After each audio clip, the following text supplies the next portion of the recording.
I know one of the things that you and I have talked about, it's how few people of color are involved in this work. Yes. In focusing. Yes. Yes. And so just knowing that you know that there were a few of us the last time when I would see, and now the next class I just saw that, and I was so like, many more. I was leaping with joy. Yes, yes. It was like, whoa, look at this. Yes. Look at all these people. Yes, it's a blossoming, growing, diversity, and yeah.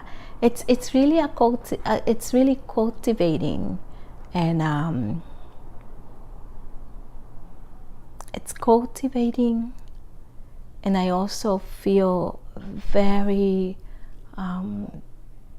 hopeful that they would not just come to this class and that would be it, but that they would continue to be engaged and find other ways to be involved. And that touches my heart. Yes. Yeah. Yes, mine too. Yeah. You know, one of the things that just came to mind for me, my wife and I just came back from vacation to Alaska, and there was a part that we passed by a town that was no more, and part of what happened was that the sea has come in, and but there were many trees left standing. They don't have any leaves or anything, and they call them pickle trees because they what they did was that they absorbed a lot of that water, and so in a way they almost gave their life to save others. Wow. And so they just standing bare. They don't have any leaves, and so how that connects to what we're talking about. It's not about giving our lives like a dying, but it's more of standing tall, and as people of color, wherever we go, standing tall and being there and really having a presence. Yes. That's the one image of the people of color standing tall and standing there and having a presence and bringing this this presence to the focusing world. Yeah. The focusing world needing that presence. Yeah. And bringing a special, I'm adding to what you're saying here, but and that's okay. Bringing a special understanding, quality, passion with that presence. Yeah, and I think in addition to that, a intergenerational knowledge and historical knowledge, because we have survived some really shitty things. That's for sure. Right. We are survivors, Yes. we are warriors. And so the standing tall of the trees, I mean, there were so many of them, and even though they didn't have leaves, they still had a presence. They commanded attention. And so I say that to say that the more people that come into this work and command a presence and demand a space at the table, Yes, the more hopeful I feel, because it's gonna germinate even outside this community. yes. The word that is coming is a renaming or something or reclaiming. Renaming and reclaiming. Yes. Yeah. It feels like there's more to that. Renaming and reclaiming. I think the more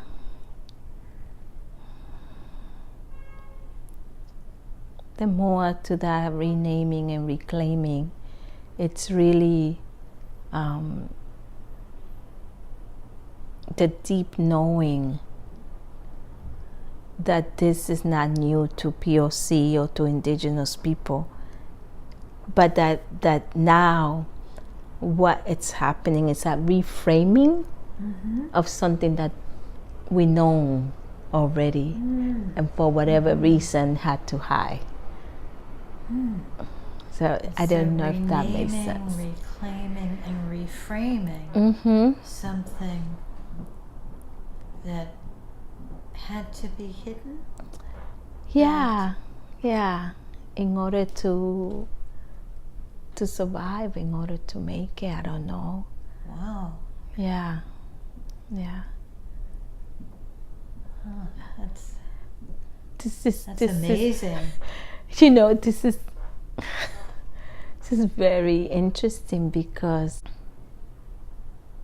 all day I was wondering what we were going to talk about, and this clearly was not what I had in mind. But it's what came. Yes, and that's what this is all about, right? This is so funny. Honoring what came. Yeah. That's what wants to be said. What needs to be said. Yeah, and it's almost a piece of what needs to, or who needs to be seen. Who needs to be seen? Yeah. Yes. Yeah, it's what needs to be said, wants to be said, wants to be heard, wants to be seen. It's all of that. Yeah. So, wow. So,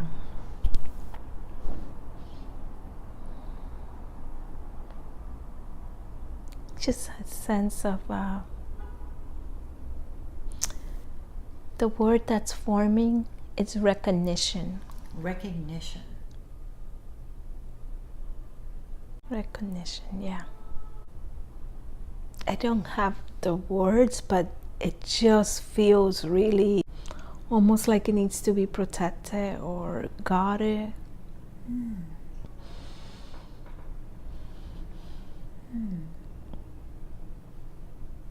Needs to be protected and guarded. Something precious. Yes.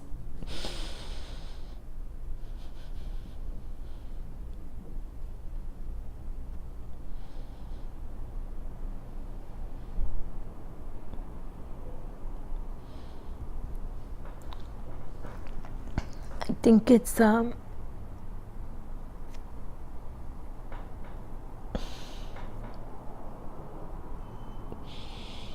it is often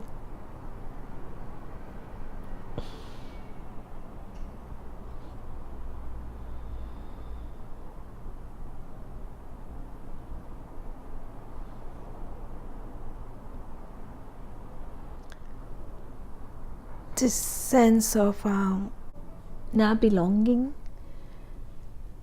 and yet I know and I sense that this is known to me and known to other people from before. So often a sense of not belonging, but then there is this deep place that recognizes that this is known from before. This has a whole long history. The trunk of the tree is very tall, and then those roots that go way down. Yes.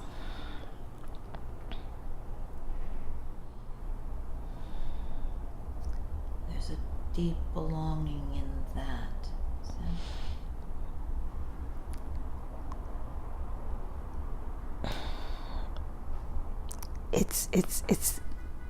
It's the interconnectedness of that piece. The interconnectedness. Right. And when you say that it's rooted on, I don't know if you say rooted on, but that's what I heard. Yes. That it's rooted on. It's rooted on, and it's beyond the me here, and just, you know, just that sort of like sense of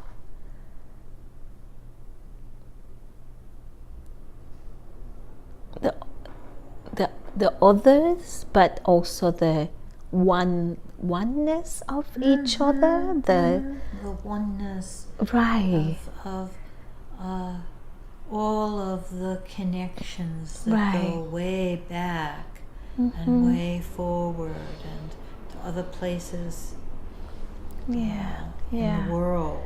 Yeah. And all of that interconnectedness. Yeah.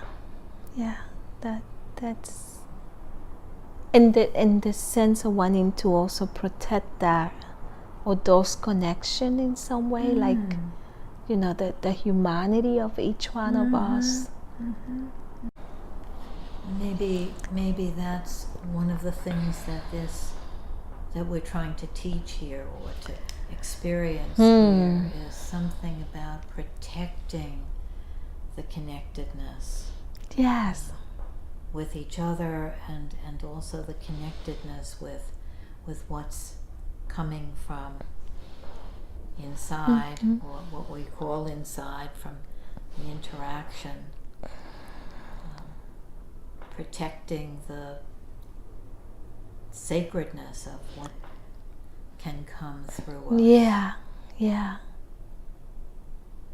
I like that, protecting the sacredness, because even in the work that we were doing in the group, there was a element of being in community and in sacredness with each other, and this sense of like holding each other. Yes, a sense of holding each other. That was another moment. You know, it's almost like taking care of each other, and just giving each other that space to be heard and listened to without any kind of judgment. That was really beautiful. Yes. That was truly, truly beautiful. Just almost being in communion when we were working together.